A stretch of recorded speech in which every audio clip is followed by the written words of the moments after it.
Everest महिला volleyball लीगका बाँकी 7 खेल कार्तिक 26 गतेदेखि हुने 6 टिमको यस्तो छ अंक तालिका।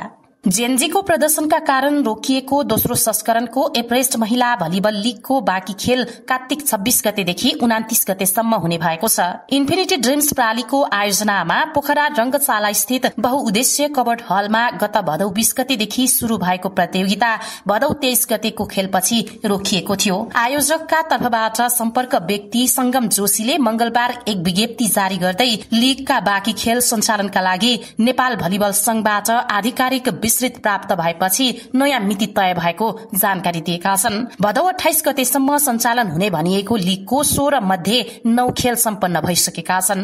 बाँकी 7 खेलका लागि नयाँ मिति तय भएको उनले बताएका छन्। यसअघि पोखरा रंगशाला स्थित बहुउद्देश्य कवर्ड हलमा सञ्चालन भएको लीगका बाँकी खेलहरू काठमाडौँमा गर्ने गरी तयारी तीव्र गतिमा अगाडि बढ़िरहेको बताइएको छ। लीगमा Pokhara ninjas, Kathmandu spikers, Lalitpur queens, Karnali यशबीज, मधेस युनाइटेड र लुम्बिनी लाभा गरी 6 फ्रेन्चाइज टीम सहभागी छन्। 6 टीममा 3-3 गरी 18 जना विदेशी खेलाड़ीहरू आबद्ध भएका थिए। यस्तै अंक तालिकाको कुरा गर्दा लीगमा सहभागी 6 टोलीले सम्मान 5-5 खेल खेल्ने तालिका रहेकोमा 4 दिनको खेल सकिँदा प्रतिस्पर्धी सबै टोलीले सम्मान 3-3 खेल मात्र खेलेका छन्। लीग चरणका खेलपछि अंक तालिकामा पहिलो र दोस्रो स्थानमा रहेका टोलीले उपाधिका लागि प्रतिस्पर्धा गर्नेछन्। सम्मान 3-3 खेल सकिँदा अपराजित रहेको पहिलो संस्करणको उपविजेता ललितपुर र गत वर्षको विजेता कर्णालीको सम्मान 9 अंक छ।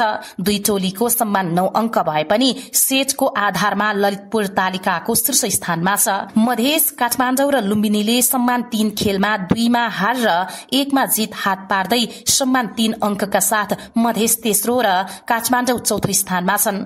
2 अंकका साथ लुम्बिनी 5औं स्थानमा रहँदा 3 खेलमै पराजित घरेलु टोली पोखरा निन्जाज 1 अंकका साथ पुच्छारमा छ। अंक तालिकाको 5औं स्थानमा रहेको लुम्बिनी र पुच्छारमा रहेको पोखराको 2 खेल बाँकी रहँदा फाइनलमा स्थान बनाउने बाटो बन्द भइसकेको छ।